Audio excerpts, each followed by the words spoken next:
سرطان و کودکان دو مفهومند که وقتی با هم میآیند دل شنونده خوری میریزد. اما سراغ فقیرها و ضعیفها که بیاید سخت میتوان در برابرش سنگر گرفت. مدیر یک مؤسسه خیریه میگوید هزینه درمان یک کودک سرطانی 40 میلیون تومان است. به این مبلغ 4 سال رفت و آمد و دربدری هم اضافه کنید. آراسب احمدیان مدیر مؤسسه خیریه محک به خبرگزاری مهر گفته 4500 کودک در ایران با سرطان زندگی می کنند.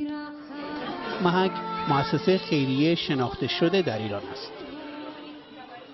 مدیر محک می گوید حتی اگر ماهی 2 میلیون تومان هم درآمد داشته باشید از پس هزینه‌های درمان سرطان بر نمی آیید.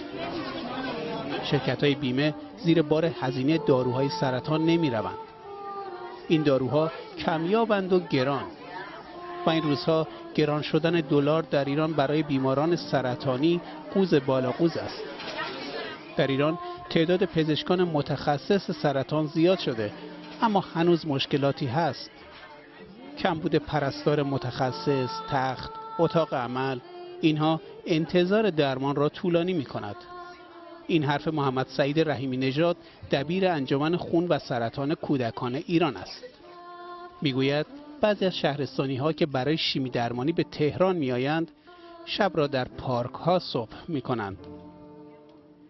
گرانتر شدن دارو و سوز زمستان. مؤسسه های خیریه می گویند اگر در کار خیرید دست به جیب شوید. مسعود آذر، BBC.